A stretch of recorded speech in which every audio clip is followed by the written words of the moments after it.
I'm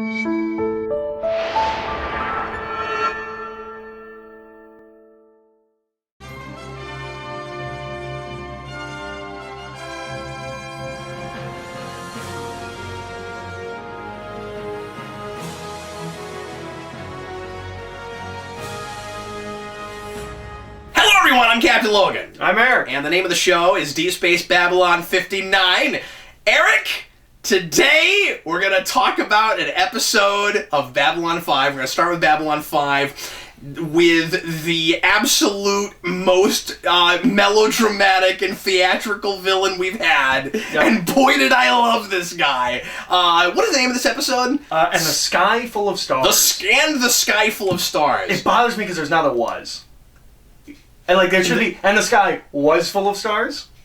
No, I like it's more poetic the other way. And the sky full of stars. So JMS loves his TOS. You can tell this one. No, he did. It's in the credits, the opening. Yep. He loves his TOS. This is an original series type episode title. Like he went back to TOS and was like, good, they didn't take that one. This sounds like an original series episode. It sounds like an original series episode, and it watches like a DS9 episode. It also sounds like a later DS9 like episode. A Stan Lee episode title. Oh, absolutely, yeah. And the Sky Full of Stars. Well, and they were drawing from the same wells at the same time. Mm-hmm. I mean, they're both working in the mid-60s. Yeah. And they both love their Shakespeare, and they both love their epic poetry, mm-hmm. and they're going back to like old English stuff and the classics. And lo, there came a day. Yeah. Mm-hmm. And the what's that episode title in TOS, and the I can't and the world is hollow, for the world is hollow and I have touched the sky. That's a great title. Yeah, it's great. The episode's not as good as the title. Oh, that's funny. For the world is hollow. I kept thinking, that's a for the world. They like to start on their prepositions and on their conjunctions. But anyway, so this episode already, much earlier than I expected, giving us some of the, but not all of it, starting to unravel the mystery of what happened to Sinclair during those missing 24 hours. That was the thing you wanted to touch back on. Well, and what I was saying last episode was that I had kind of lost track of it and was less interested in it than I was in like the telepaths and stuff, mm-hmm. because we haven't gone back to it enough, and Sinclair, curiously being the captain of the show, the commander of the show, has been kind of in the background and fall to the wayside. One of the things I was really impressed with this is picking up on that notion of how of how bigoted he might be toward other races, where he was pretending was it just last episode? It was last episode, yeah, that he hated all aliens. The only good alien is a dead alien, and that comes from there's a grain of truth to all of that. And there's that that's great line picked up on and explored. There's that great line he has where he says that we didn't even win the war; they gave up. Yeah. And the guy says, what did that taste like? He goes, it tasted like ashes. Mm-hmm. Like that wasn't him playing. Oh, yeah. And there you could tell, but it was all the intolerant stuff. Mm-hmm. It was the he hates and fears them stuff. Mm-hmm. And here, very believably, and it's kind of impressive because last episode was a DC Fontana episode, so mm-hmm. he's picking up immediately after even a script somebody else wrote, mm-hmm. where, it's seamless, just like we said last week. Yep. Where he's talking about a lot of that same stuff, and you're seeing where that came from, and at the very least, it wasn't difficult for him to play that role and to act, even though he hammed it up as much as he did. Yeah. It's kind of a neat villain plot, and there's not a name for this guy. No, and that's a plot point. By the end, we don't know who he is. You said he never comes back. Not as far as I can recall. He is a shadowy figure, possibly of some kind of covert government agency. We don't know who he works for or why exactly. Well, we know why he's doing what he's doing. He's like the bad guys from last episode, where he's xenophobic and the aliens are taking all of our stuff. Yeah. And he's blaming Sinclair for it because he thinks Sinclair must have been a traitor and had something to do with the fact that the Minbari threw the war. as opposed to engineered they're some actually kind of a deal. beating him. Yeah, Because he's like, well, now they're only... There's a conspiracy. Now they don't land on Mars and Earth, and they help build the space station, and like, they're taking over. We gave him all the... They're taking our jobs and our land. Yeah. Or at the very least, it's an alliance and an alignment that we didn't want. We wanted to win the war. Yeah. We would have taken genocide if we could have gotten it.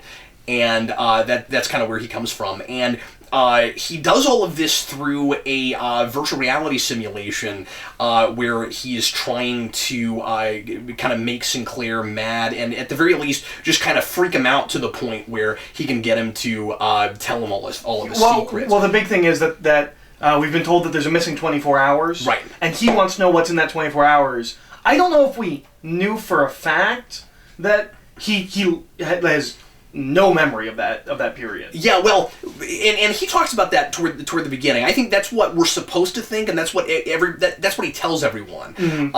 And there is a question toward, and I think this is cleared up pretty quickly. But there's a question even for the audience whether or not he's been lying about that. Mm-hmm. And I liked that a lot, where I questioned a little bit. And I said toward the beginning of the show that I thought Sinclair was supposed to be a potentially shady character that I expected to ultimately not be, that he would be ultimately pretty above board, but that he probably had some secrets that he couldn't help but have from the war, but at the end of the day his heart was in the right place. That does seem to be this character. And unless there's more stuff I don't know, but I mean, like, by the end of this we know for sure that he definitely until now did not know anything about those 24 hours.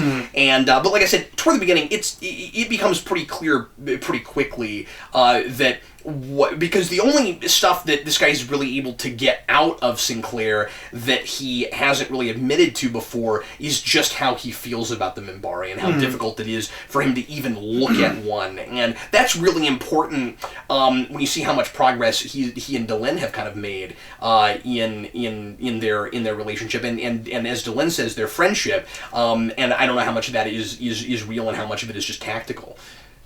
Yeah.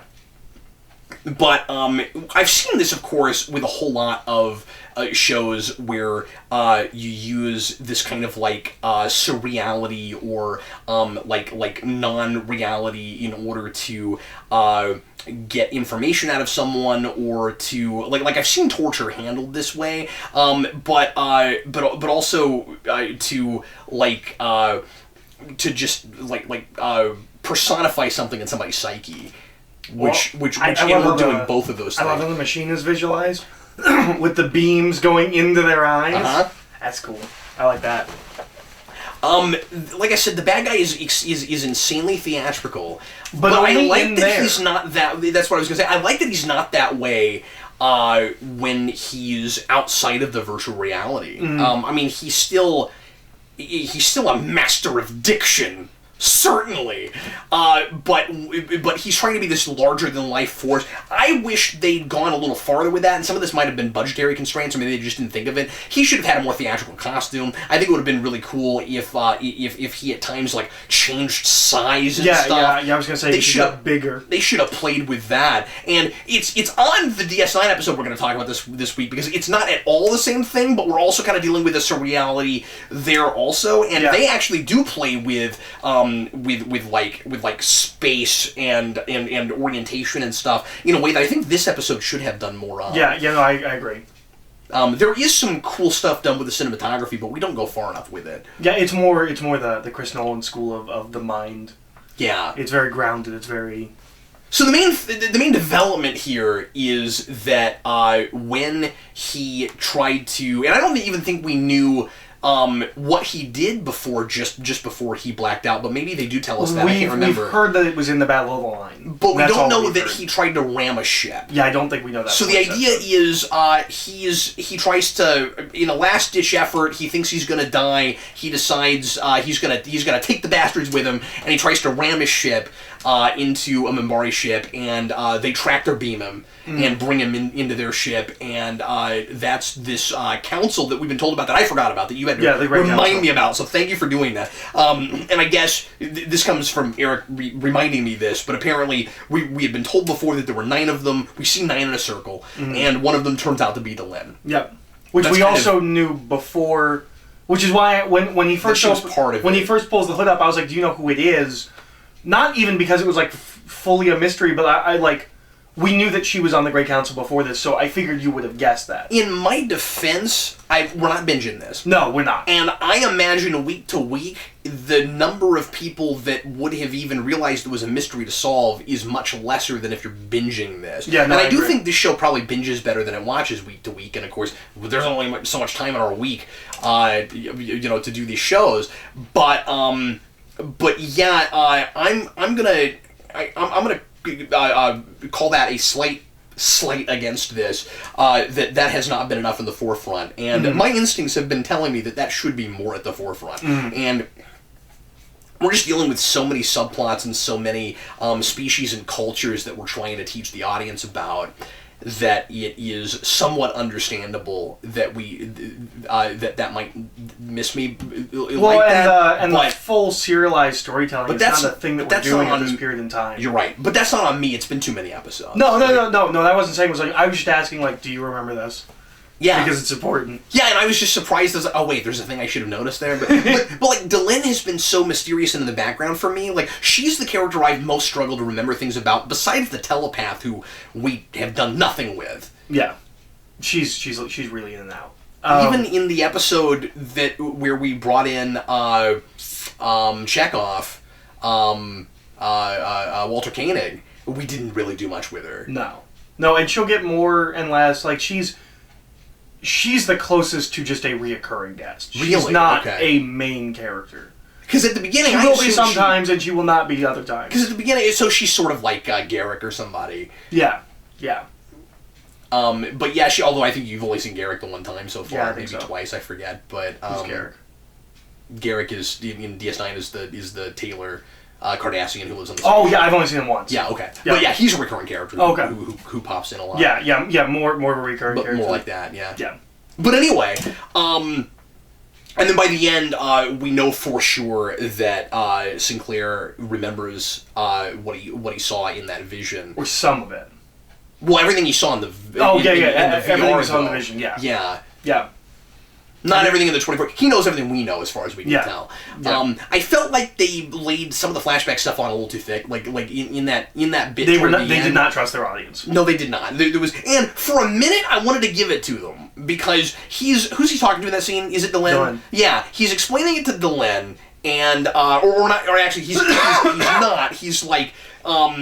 Intentionally not telling her anything and kind of confirming he says I was not in my right mind. He's confirming that they're still friends, and then they give us a flash back to her taking the hood off, and this is the second time they've done this after we saw it. And I wanted to give it to them at first because we need to know excuse me, that he does indeed, because she asks, do you remember anything about your experience? And this could have easily been a thing where his mind is wiped by the end and he doesn't remember it, where he has amnesia, and you need something to tell the audience that he definitely still remembers that. But then in the very next scene, he goes back to his quarters and he makes a log about it. Log, yeah. So we didn't need that. Yeah. No, I agree with that. Or if we were going to do that, the log wasn't necessary. Well, I think the log is necessary. Okay, yeah. And even as I was saying that, I was like, because he tells us more than just, I saw the hood come down. Yeah, no, he's like, and I'm going to get the rest of my memories back, and I'm going to find out what is going on.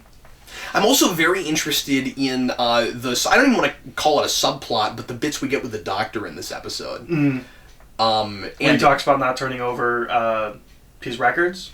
And also the hitchhiking thing I thought was just fascinating. Yeah. No, he's got kind of an interesting backstory.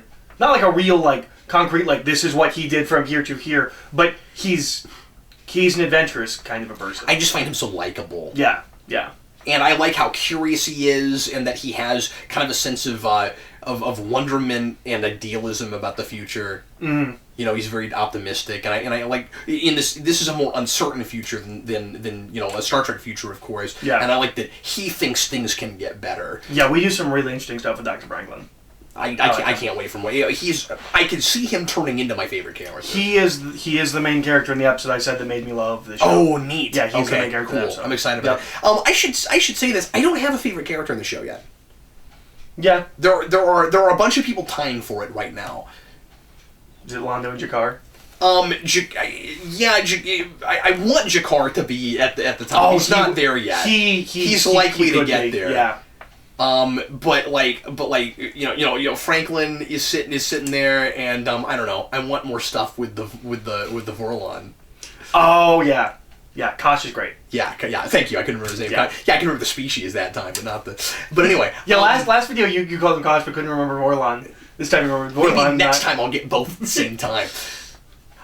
So I've kind of just been rambling and synopsisizing with a little bit of criticism and review in the middle. What else should we talk about with this? And what do you want to say about it? I'm not sure. This is a rough episode for me to talk about, just because you don't want to give away anything. Well, I don't want to give away anything, and because of that, it almost feels like nothing happens this episode. Like, I know all these mysteries, and so like to get like an inch of it, I don't know what to say. Yeah, it's a really fun episode. I think they could have given a little bit more than what we get, but I don't know. It's super entertaining because of the theatricality of that guy, and he's just insane voice. But at the end of the day, you get like one thing, really. Yeah.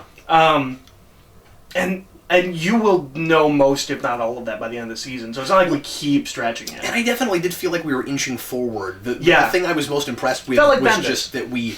Yeah, but I was just impressed that we already got as far as we did, that we even have said anything about it. That easily could have been a thing we didn't do until the end of the season, and I kind of was afraid we might go there. But B, and the show always does this well, at least so far, that we're getting some really good personal stuff on the sidelines about some characters. And once again, like, Garibaldi, really fun, but I have nothing to say about him, He hasn't really gotten a lot of character stuff yet. Well, there's a nice little bit where... He's just not having a good day. I mean, a lot of episodes are... That's almost every episode. A lot of episodes are him in the background, just trying to keep the station from flying apart, which is great because, of course, he's the security chief and not the engineer, but he's always socially trying to keep the thing from flying apart. There's a nice little bit where his immediate first thought when the captain goes missing, which is something I thought was interesting, was that's a plot point in both episodes, is that people go missing, and you can't find them. But the moment... Apparently you can't just ask the computer on Babylon 5. No. It does have a voice interface, doesn't it? Yeah. I feel like we've heard that. No. But I would imagine it's probably for privacy reasons. Which they don't have on Deep Space Nine, apparently. You can know where everyone is at all times, no matter what. Well... Or is it because they're Starfleet officers? It makes sense that the officers should be able to do that. Yeah. At least to some degree. That, I mean, like, I hadn't really thought of that before, because the thing is, like, on a starship, of course you would have that. But on a space station, and like... I don't know how often we do it with characters that aren't wearing comm badges is the thing. Because that's a thing with Star Trek where, like, sometimes it's based on the comm badge and sometimes it's not. Like, you'll see episodes, maybe you've already seen one, I can't remember, where somebody can take off their comm badge and leave it in a place, and the computer will claim that that's where that person is. And it's not based on like a DNA lock, which you'd think they'd be able to do, that kind of thing. So... I don't know how privacy-based it is, because I don't know if you can do it with anybody not wearing a comm badge, but I feel like you can. I feel like they've done it with Jake Sisko before, and he's not wearing a comm badge. Yeah, I don't remember. So anyway.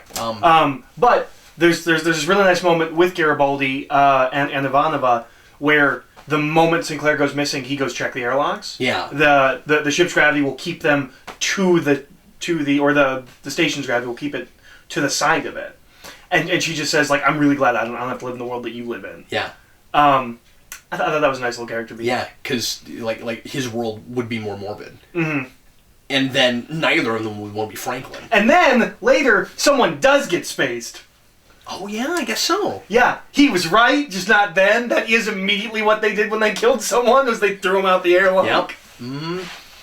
I imagine that happens a lot on Babylon 5. Well, they've got crew outside that just mop the outside of the station.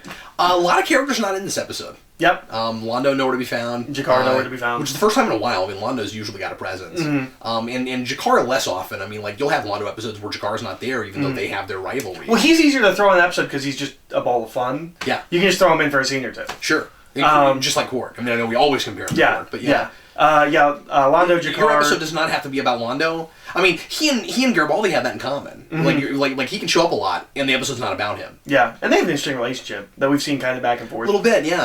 But I always feel like that's just based on Londo loving to say the name Garibaldi. Yes. I always feel like he only likes Garibaldi because he gets to say Garibaldi! And he just Mr. Garibaldi! That. Yeah, he just likes to say that. Again, it's kind of like Garrick and Bashir, Dr. Bashir. I mean, you only like him because he's got a cool name and a British accent. Kosh is not in this episode. Kosh is definitely a reoccurring character. He's a recurring character before he's anything. He will become more of a presence, but right now he's just kind of a reoccurring character. I mean, he's never a main cast member, but he's also got more of a sinister presence whenever we see him. Mm-hmm. I mean, he's probably the closest thing. I mean, I would don't say know ominous versus sinister. Ominous, yeah. Well, I mean, I don't know anything about him, but like you made the point early on before I really knew much of what I was getting into that this show is so shades of gray that there's no like bad guy character. But I'm there sure will be. You will meet a bad guy character. Well, I mean, we have obviously had them before. We've had villains of the episodes and things like that. Well, and you said again that the telepath guy comes back. Yeah. But even he's a little bit more complicated than just the bad guy. Sure. You will meet. There is a. But he's going to be an antagonist for somebody every time. That you will meet that is the bad guy. Okay. Or is a bad guy. But I'm expecting Kosh to not have as much dimension as everybody else. Mm-hmm. But maybe not. I don't know. Yes and no. And Insectoid guy. Oh no, he has no dimension. He's not a recurring character. Every time he shows up, I'm like, oh yeah, we used this suit a little bit more than I thought we did. Do not expect him often. Is he gonna fall back and never come back? Yeah, there will be a time where we'll never see him again? Yeah. Or has that time already passed? I don't. We're 9 episodes in. Is that time already passed? I'm surprised every time he shows up because they don't use him nearly enough. No. Kosh has dimension, kind of. Kosh is complicated. Cool. He's like Mortal Kombat where you have to spell complicated with a K. And Kosh. Kosh complicated. But yeah, I think this is a good episode.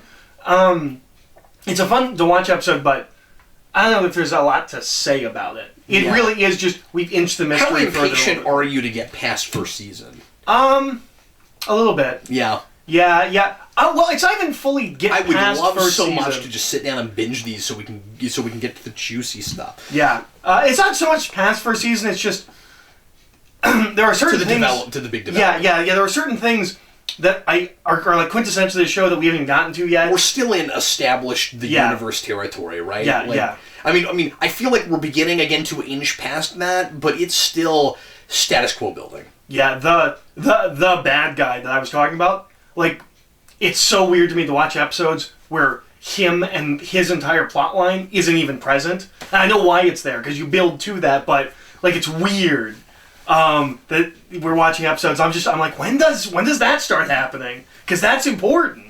The weirdest thing in the show to me is still print newspapers. I can't get past print newspapers. What was the thing that Sarah pointed out? What was the article? It was pros and cons of interspecies mating. Mating, yeah. That's great. That was a good one. Yeah, newspapers are weird. I mean, like, how far behind do they have to be on Earth News? Yeah. Getting print newspapers. Well, unless, and this would be nuts. You have interconnectivity with, like, even though you don't have the internet yet. I mean, we're inching closer to the internet. I feel like these people would know that was coming, and you've already got interconnected computers all over Star Trek. I don't understand. Well, unless the news is like sent there as like an email file formatted for print. But here's why I thought of that too, and then I decided immediately that was stupid. No, because they would have to have a printing press on board that printed a newspaper site on new. Sure. But maybe the only way that works is well. Here's the thing. I would have made if it's got to be because you know why they're doing it. It's a print paper so we can see it.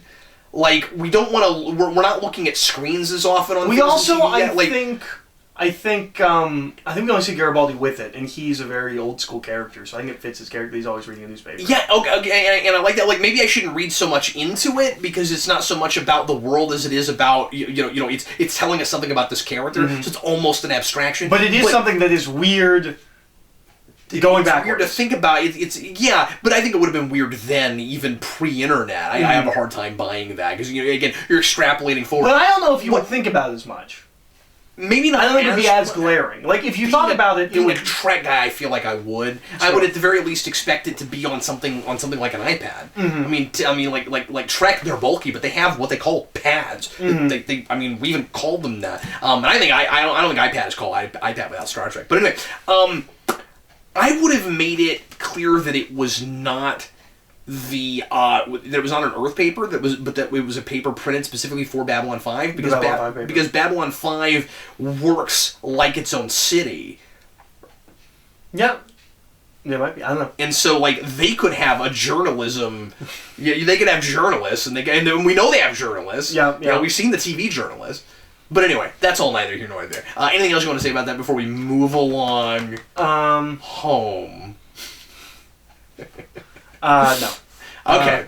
So we're going to move along home? We're going to go to Move Along Home in Deep Space Nine. This is an episode that I always forget his first season. I think I said that last time. I was thinking this is like an early second season episode, and I was surprised that we ran into it already.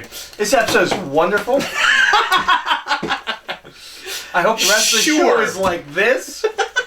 It definitely has episodes that get this goofier. I would imagine this episode's weirder to you than it is to me. We do this plot a lot in manga and anime. Oh, okay. Usually it's less technical and more like an omnipotent being that likes to play games, so you're going to play a game for an episode. Well, that's Q. Yeah. Well, no, I mean, also literally builds like mazes and boards, and I guess Q does that a little bit too. Yeah, you haven't seen Hide and Q. That's what Hide and Q is. Okay. Okay, it's not mazes and stuff, but that's the one the one that I quoted when I said let's play a game and he says, and I just love that line, and for interest's sake, a deadly game. I'm pretty sure that's Hide and Q, and yeah, he's just screwing with him for an episode. I mean, and he gives Riker Q powers, which is great. But this episode reminds me of quite a few different like tokusatsu things and anime things. So I was right at home in this. Yu-Gi-Oh could have popped up. And moving along there. Yeah. They needed Yu-Gi in this. That's a really great point too. Yeah, because you have a lot of and I haven't watched a lot of that kind of stuff, but you have a lot of that kind of like representation with like cards representing like real people doing things. And, yeah. And then this is not cards; it's playing pieces. But yeah. Yeah. And there's a lot of stuff like that throughout. That whole culture seems to be more interested in gaming than we are. Yeah. Because I don't even know this, but like Yu-Gi-Oh doesn't start as a card game thing. It becomes a card game thing. I only know that because you've told me that. Because that gets popular. Well, and we know that a good 80-90% of people in Japan read comics in some way. Yeah. So, anyways. Yeah. This is kind of a Quark-centric... This is a Quark-centric episode. Yeah, absolutely. Nobody else learns or grows in any way. I don't know that Quark does either. Yeah, neither does Quark. I mean, one day we will get a Dax episode. But it is not this day. Hey, she got screen time. She got lines. Yeah. She wasn't just reading data. But like, I don't remember, but don't expect it real soon because like we already got an episode with her name as the episode title, and it wasn't enough of a Dax episode. Because it wasn't about her. She didn't get to do anything. I mean, it was about her. Yeah, sure. She was not the main She didn't character. feel like the central protagonist. So these aliens, what are their names? Do you know? The Wadi. The Wadi. That's one that does stick with me. The Wadi show up, and they make this big. Cisco makes this big deal. It's first contact. And importantly, it's our like second Gamma Quadrant species. Yeah, the first one being Tosk. Tosk and the Hunters of Tosk. And Hunter of Tosk, yeah. Okay, so this is third then, because that was technically a different species, I think. No, I think they're... Well, I mean, but they're all from the same planet, I think. Or maybe neighboring planets? I don't think they tell us. Yeah. I don't remember. But I'm pretty sure those are two different species. But I think the Tosk might be genetically engineered or something. I don't know if we were told enough about it. It's one civilization, at the very least. It's not one species. Absolutely. So, the Wadi show up, and Cisco makes this big deal. It's first contact. It's one of our most important jobs, and they show up and they're like, "Where are the games? We've heard you have games. Quarks." Which, who did they hear that from? Did the Hunters of Tosk go back and be like, wow, while we were there, we enjoyed some exquisite gaming in Quark? Well, they would have to know something about the station to go specifically there. Yeah, are we sending, like, emissaries out? Yeah, well, I would assume we're sending people through the wormhole. Okay. To explore something. Because we haven't really talked about and that will happen some later. Well, I imagine we would, but we haven't really talked about it. It's actually kind of weird that we don't just send a ship through to go where no man has gone before and explore. Yeah. You'd think that would be a thing that we would do in this universe. But then it would feel like it was deserving of yet another spin-off, you know what I mean? Yeah. But no, you're right. I mean, just within That's within what the Voyager should have been. They should have just gone at the same time. They should have been 2 shows on different sides. I don't totally disagree with you, actually, but yeah. So they go to Quark's, they play a game with Quark, and here's the thing that I don't get. So they're playing Dabo. Yeah. Dabo. They're playing Dabo, and they keep winning, and Quark is upset about this. Are they cheating? Because that was my first thought, was that there would be like a reversal of reversal thing, where like Quark goes and cheats, but then we find out that they were cheating the whole time, because they just keep winning. This is why you keep Dabo vague. Mm-hmm. This is why you keep it so ambiguous. Mm-hmm. That you can, if you do that... Because it does not seem like a game of skill. You can say they're just good at games. Yeah. And that's basically what they do. Yeah, okay. Because it doesn't seem like a game of skill. Yeah, and they're not cheating, especially because that their leader guy is so upset when he finds out the Quark is cheating. Yeah. So they clearly have an honor code. Yeah. Especially when you find out at the end that nobody was actually in danger the whole time. Like, there's an honor code. Well, way to spoil it. Yeah. Most of the people watching this will have seen this, I'm sure. We almost lost Kira, and it was great. I was so excited. No, we did not. So Quark gets tired of them winning, and which made me wonder, where does the money come from in Quark's? Like, how big of a bank does he have that he can pay out like that? That's a good question. And if he has... that fluctuates. Okay. Because it's just, like, I didn't think about it before, because... You know, at some point should be like, you're clearing us out. Like, yeah. I don't have any money anymore. So he cheats and makes them lose, and then they're all upset, and they're like, "Well, we're going to play a real game." And they teleport this big board here, and then Sisko, Kira, Bashir, and Dax are all teleported to a Zelda room, and who knows where in the world they are. We never have any sense of... Yeah. And they treat it like somehow or rather they're actually on the board we're looking at, which is not possible. Yeah. It's not physically possible. No. Because we're not seeing them there. So my assumption is it's either some kind of a holodeck that they have someplace, or it's like... well, but they have to take their bodies off of the or something. Station. Because they run the whole station, or just makes them indetectable. Yeah, which seemed more of a plot convenience. Like, if this is just a game, why?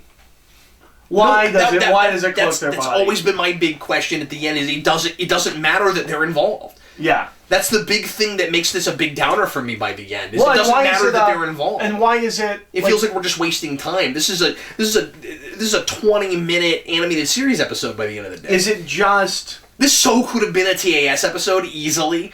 Well, and is it just? Is it random who gets picked? Like, could anyone anywhere on the ship have gotten picked?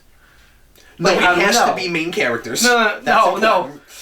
But, like... No, I'm with you. Can you volunteer to be the game pieces? Why did he choose specifically those people? Were they all people that were at the party that whole time? Maybe it was because those were the four he met. They were the ones that were there at the first contact.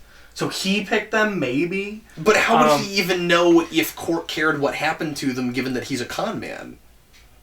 Because it seems like part of the reason they're picked is because it will feel like the stakes are greater for Quark if he thinks they're in peril. Well, it's weird because the guy never comes out and tells them. If Odo doesn't show up, Quark never knows that they're involved. That's right. So, like, it seems like that's just a component of the game. And there's a whole lot of lack of communication in this episode where people are not asking questions they ought to be asking.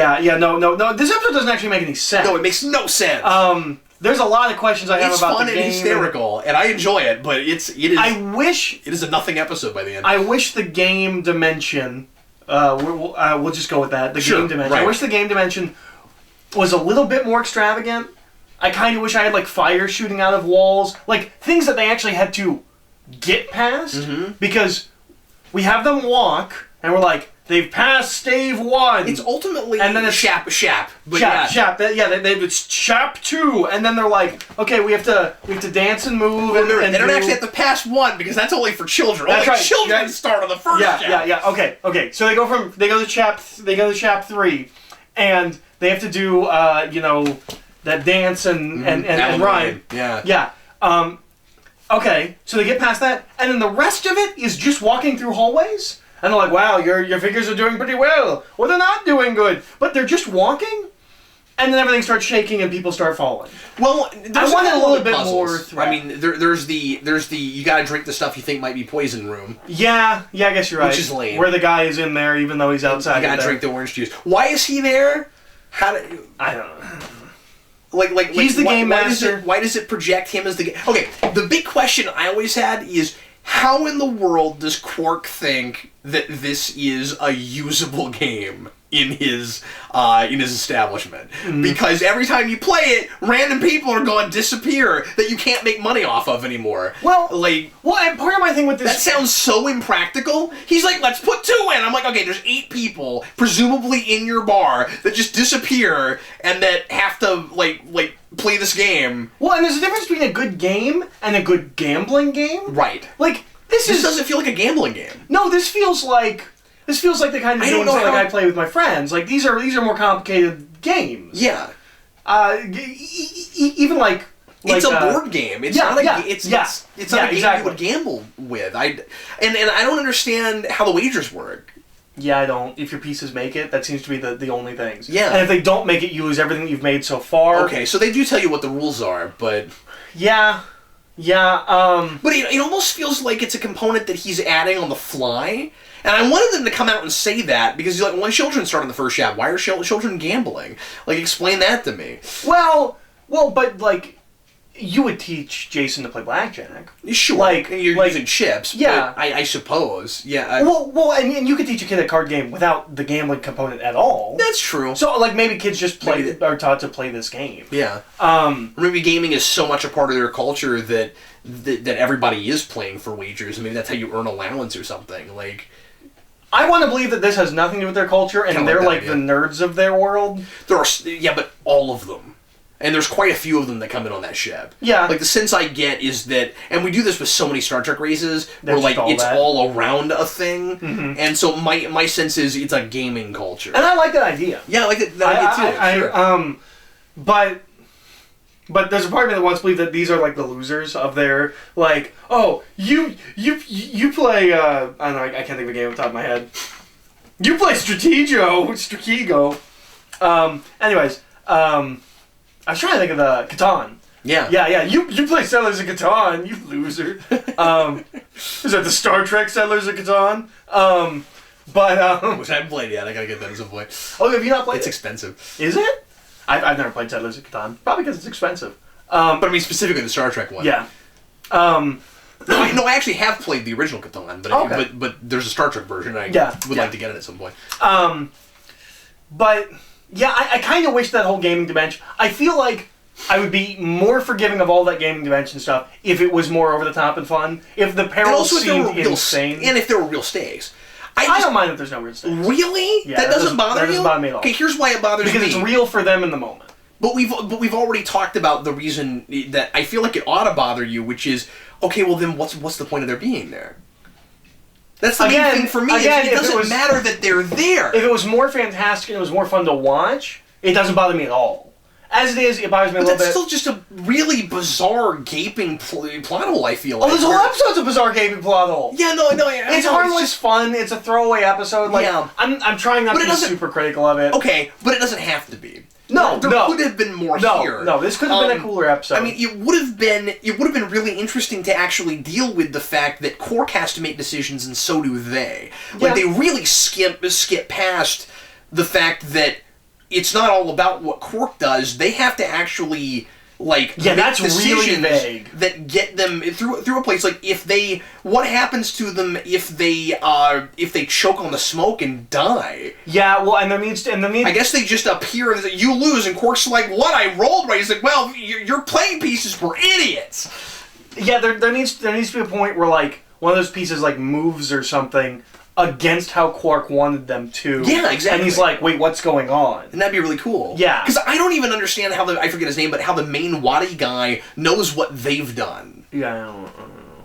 Because he's also inside. Yeah. It's very concept of execution. Like, it's a fun And I wish idea, he was more inside. Like, he shows up in that one room. He should be in, like, all the rooms. He should be, like... But it's not. But it can't really be him. He's not teleporting back and forth. So it's just some representation of that guy. No, what I'm saying is, I wish he was more in that, because he just shows up in that one scene and it's weird. I wish he shows up at the beginning too. Does he show up at the beginning?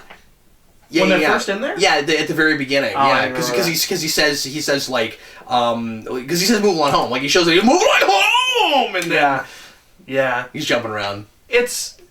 It's a fun episode. It's whimsical and ridiculous. Yeah, it's a fun episode. There's not a lot to pick over here. No, but I just feel like there could have been more something to it. Yeah, there could have been better. Again, I don't like the goofiness of it, certainly. I really like the Quark stuff. But once again, I'm gonna make this point more specific. Part of the reason also it irritates me that there are no stakes by the end is because we drag out the oh no they're gonna fall in a pit thing forever. Yeah. Like that scene gets real tedious. Yeah, and that should have been a character thing. And even if you don't know what's gonna happen, I feel like that is a tedious as hell kind of scene. Yeah. I mean, I didn't think they were going to die. I was rooting for Kira to die, but I didn't think any of them were going to die. But even if you don't know that if they fall, nothing bad would happen to them, you still know that there aren't stakes in the sense of, well, they're going to make it out of this. Yeah. So, like, it felt like there was not enough story here for a full 45 minutes. Yeah, no, it's throwaway, but, I don't know. I like the Odo stuff. It's funny this is my show. Like the show I know and that I pick and that I kind of represent in what we're doing. Well, you have higher and I'm always more critical of these. But you have higher standards for it. I have no idea what this show looks like later. I'm sure coming back to this, I don't feel like you're more critical of early Bab 5, which I guess just means that this is not as good of a season as that first season of Bab 5. Yeah, I mean, season 1 of Bab 5 is not as strong as seasons 2 through 4, but it's still good television, I think. Yeah. For the most part. But I can see from your perspective, with some of the boring we've had and the lack of really developing enough with a lot of these characters, that like you're gonna gravitate toward these kinds of episodes more because there's more fun to grab onto. Yeah. Well, and I really like Odo continuing to hate the new guy. Yeah. Who I forgot about until his second scene. Who has somehow gotten dumber. Yeah, he's gotten dumber. That's and I don't like how condescending he is when he goes Constable Odo, and I'm like, oh my god, you were a jerk face. And then I like Quark groveling, and I like later when he says because Odo says something about knowing that Quark, like tell Sisko why this happened. You're like, how does Odo know? And he's like, well, you said something about cheating while you were groveling. He's like, yeah, you were here for the groveling. You were here for the groveling. That was great. It's a real Shimmerman moment when he goes, please! Shimmerman has earned his paycheck this episode. Please! He was fun. It was a fun episode. I enjoyed this episode. I'm not saying it's meaty. I'm not saying it's smart or makes sense. But I enjoyed watching it. Yeah, it's fun. Well, and how hilarious is Bashir? Yeah. Every scene he's in. Especially, no, he's not even, his acting in that scene is not even that good. He's just like, like he's so, it's the most unconvincing yell you've ever heard. And then because we always watch these things with subtitles, say screaming. No, that was not screaming. Oh, and then there's a good one where it was like the claw chip or whatever, the claw chip clinking. I was like, yeah, because we all know what that sounds like.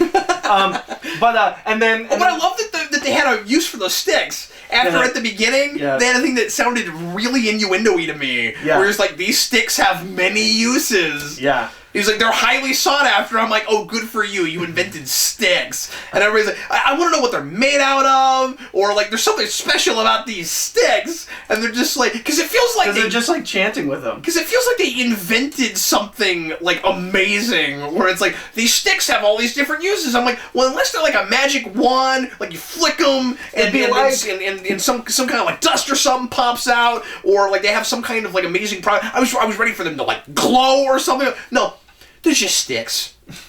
Here in a couple years, we're going to invent the wheel. We're going to change the world.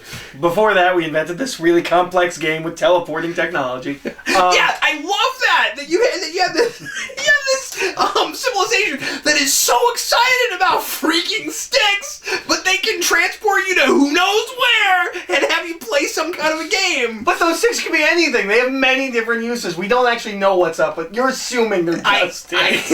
I am assuming they're just sticks, because that is such a hilarious anachronism. I want them to just be sticks. Surely there's something else they do. When the lights maybe are dancing around, eat them. Maybe they're also edible. They have many uses. Just the way he said that. Yeah. No. And it's in the subtitles. There's ellipses. It's many ellipses, different ellipses, uses. Ooh, yeah. That might as well have been italicized and underlined. But when all the lights are floating around, and Bashir just does the like, as the like light is coming to him. Oh, it's good. Shot like a music video. That should have been a fisheye lens. That was fun. I enjoyed it. My favorite bit in this episode is watching Avery Brooks have to do the chant. Yes. And go across that, because like he's not acting in that scene. Like Cisco, if you're just watching the show and you're not thinking about production, Cisco is irritated that he has to do this stupid thing in order to get past this force field. But that ain't Cisco being irritated. That is Avery Brooks going, "What the heck did I sign on to?" It's like Alan Moraine count to what the heck am I having to do? Yeah. That's hilarious. That's the best part of the episode. Well, and the moment she said, "Well, you didn't do everything," I was like, "Oh, they're all gonna have to sing this stupid chant." Yeah, you got as excited as I expected you would. That was the main reason I was excited when this episode came up. I was like, oh, he's gonna get to see the Alan Moraine chant. She was annoying. She was so annoying. Because she just keeps... No, the little girl. Yeah. Kira was fine this episode. I wanted her to die, but she was fine. Just because of what you seen before and what you're expecting to see afterwards, yeah. No, that little girl that she kept doing... Oh, she does have that bit, though, where she's like... Where she has that rant about like, I'm not a Starfleet officer, I'm a Bajoran administrator. And, like, that bit was annoying. I didn't bug me. Or I didn't notice it. But no, that little girl, she's dancing around, she's doing that chant, and it just keeps going, it just keeps looping. And I was just ready for it to end. Yeah. And then we finally get to them doing it, and I'm like, oh, well, that's fun, but I could have cut, I don't know, 2/3 of her chanting. One chant go around. To figure it out. One chant go around. Okay, so we're gonna do what she does. Oh, it doesn't work. Okay, so we're gonna do it with singing. I didn't need that constant chanting. Oh, it was bad. I didn't like it. I don't mean to constantly talk about subtitles, but I feel like that wouldn't have annoyed you as much if we weren't watching it with subtitles. So I kept seeing it as well? Well, because it's pretty faint the first couple go-throughs because we're not in the room yet, and you were looking at it with the subtitles, and it is possible that you felt like you heard it more times than you really kind of did. I did. Okay, so this is because you might not have even noticed it without the subtitles when it was in the room because it's pretty faint. This is a problem with watching TV. It's the it's the game show effect of like it's really easy when you're watching at home. We're like, why can't you just guess the? It's clearly the something.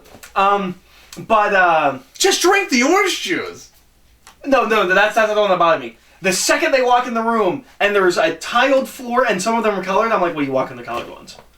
Like, the second they enter that room, before they see anything... What makes that worse, and I'm glad that I thought of this because I wanted to make sure that we talked about this. What makes that worse is that, meanwhile, Quark figures out that they're the playing pieces way too quick and easy. No, it's Odo that does. Quark, No, Quark it is giving a hint. No, it is Quark. It's definitely Quark. Because he goes, wait, how many were there? 4. Oh, yeah. And then he looks at the pieces. Well, but then Odo figures out with even less context, where he just looks at the pieces and Yeah. But that's because of what Quark is doing. Mm-hmm. Yeah, they put that together way too easy. Yeah. That is ridiculous. Like, what does he think is going on? And then that's where the big question everyone should be asking never gets asked, which is, well, where are they? What is physically happening? Nothing. Yeah. How are we not talking about this? There's a race somewhere, right, that, like, finds out about that game and is like, so there's a dimension that we can send people to. Yeah. That they cannot escape. Mm-hmm. All we have to do is never roll a die. Well, just never roll anything. Well, I mean, like, that's a prison dimension, right? That's my point. All we have to do is never roll a die, and they'll just stay there. All of the things I'm picking up, if I ever got to write Star Trek, the gaming dimension's coming back, Tosk and Hunter of Tosk. Absolutely, yeah. Oh no, you have a built-in Phantom Zone. It's perfect. And you also have a potential torture chamber with the Alan Moraine girl. And just stick somebody in the room with the smoke and don't give them the orange juice. There's a lot. Oh, I'll give you the orange juice if you tell me what I want to know. Like, there's a torture chamber right there. No, because if they die, they'd come to the real world, right? Well, I would assume so, but maybe you can program that different. I don't know. That was the other thing. No, I'm with you. That was the other thing, is Bashir seemed to die. I think he either loses or comes home. One of the two. Because then Quark has to make the choice between the three of them. But he can't come home, because if he came home, he would have Bashir's not right there. He doesn't show up until the rest of them show up. So where is he? He's in limbo. Where is he go? There's an episode there. Here's where Bashir was that whole time. Time moves differently there. We get a whole 45 minutes out of it. But yeah, if you try and like stage revolt or like you get in a fight in this gaming dimension, we just put you in the Marine area. You stay there and think about what you did. No, not the Marine Zone. Yeah, then we just tie you up so that you can't actually do the stupid chant thing. Yeah. Or make it worse, we tie one hand behind your back and make it so that you can't untie yourself, and then you're like, I can do part of it, but not all of it. Or tie your feet together so you can't. You can't. Like, and you can try, but just keep hitting that force field. Which seems to hurt. But anyway. Yeah. Well, anything else you want to mention about Move Along Home? No, let's move along home. All right, cool. Thanks a lot for watching, folks. We sure appreciate it. And we'll see you again next week with another one. I am Captain Logan. I'm Eric. Thanks for watching.